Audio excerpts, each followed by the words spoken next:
nila na ang People Power Revolution ay hindi revolusyon ng mga burgess, hindi revolusyon ng mga asintero, hindi revolusyon ng mga elite, hindi revolusyon ng mga trapo, hindi revolusyon ng mga political dynasties. 10 taon bago ang EDSA People Power Revolution, lumaban ng mga manggagawa, ang mga maralita, ang mga kabataan para baguhin ang lipunan.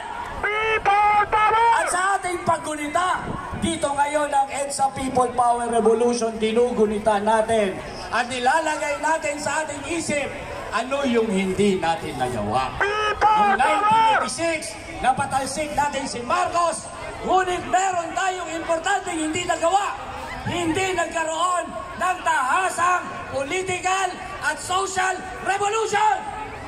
At nilalagay namin sa aming isip ngayon, pag nangyari ulit ang People Power Revolution, hindi maaaring walang tahasang pagbabago ng buong lipunan. People Power! At isa sa hindi natin nagawa, pinatalsik natin ang diktador, ngunit hindi natin siya naparusahan. Pag nangyari ulit na nagkaroon ng direktang interbensyon ng taong bayan upang patalsikin ang kadiliman at kasamaan, sisiguraduhin natin na may totoong accountability. Paparusahan natin si Rodrigo Duterte na mamatay tao. Paparusahan natin si Sara Duterte na mandarambong.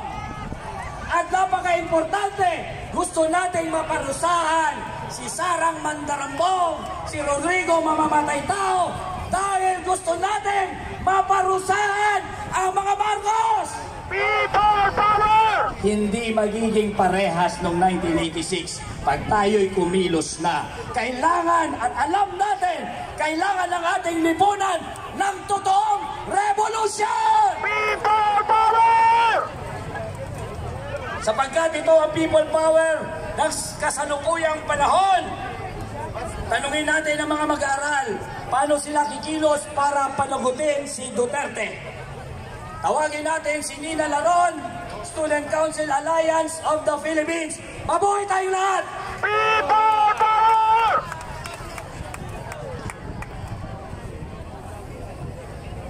Boycott Miro Election System!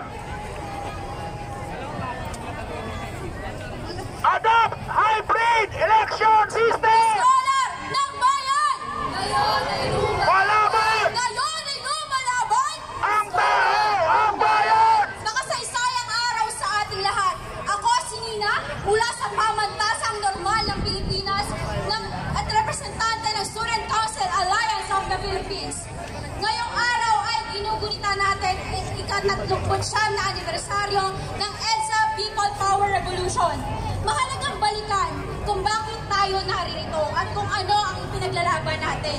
Ang kasaysayan ay hindi lamang isang pahina ng ating mga aklat.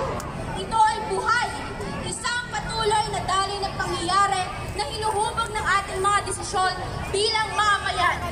Para sa ating kabataan at kapwa estudyante, ang ating pag-unawa sa nakaraan ay susi upang may paglaban ang ating hinaharap.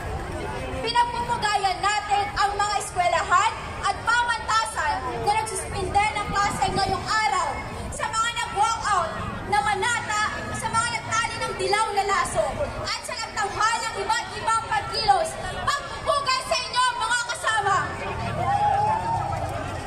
Ngunit hindi natatapos sa deklarasyon nang walang pasok ang ating paggunita sa EDSA. Hindi ito isang araw ng pagpapahinga, kundi isang araw ng pagbabalik tanaw at pagkilos.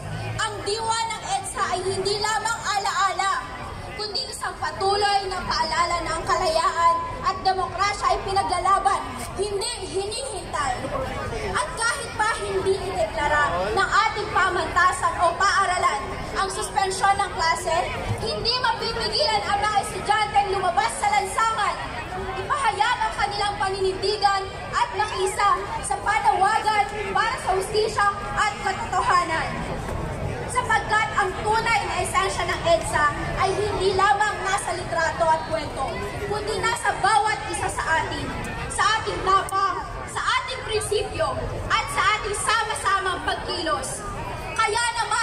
hustisya ang Student Council Alliance of the Philippines at Akbayan Youth sa lahat ng Student Council at pinagbubugayan namin ng mga estudyanteng patuloy na lumalaban para sa katotohanan at katarungan. Patuloy tayong manindigan. Huwag nating hayaan makulong ang ating kasaysayan sa kasinungalingan. At higit sa lahat, singilin ang Marcos, panagutin si Duterte, scholar ng bayan! Ngayon ay lumalaban! Ngayon ay lumalaban! Scholar ng bayan!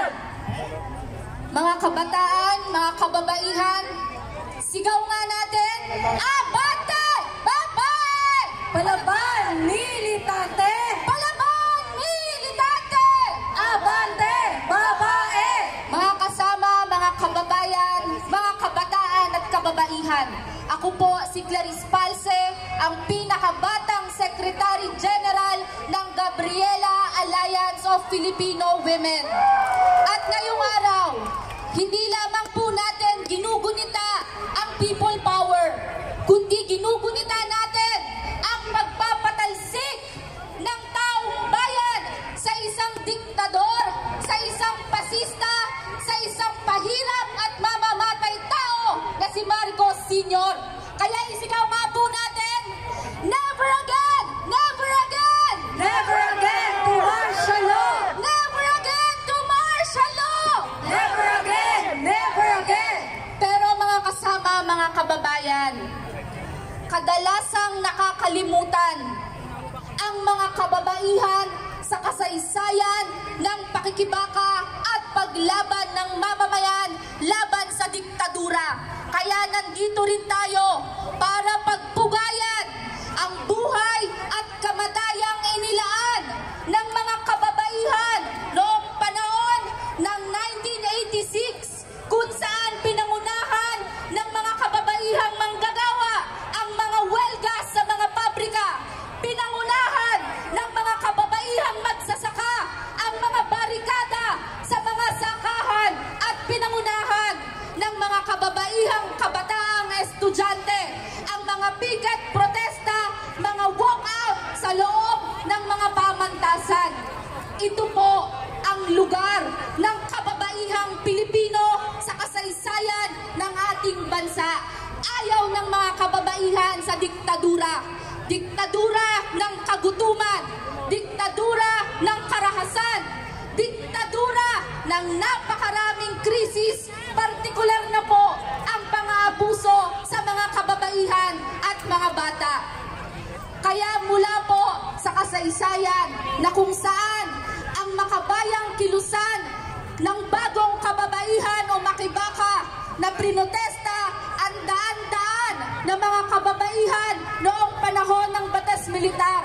Ngayong taon po ay gugunitain din natin ang Marso 8, pandaigdigang araw ng kababaihang anak pawis. Bitbit ang panawagan para panagutin si Marcos Jr.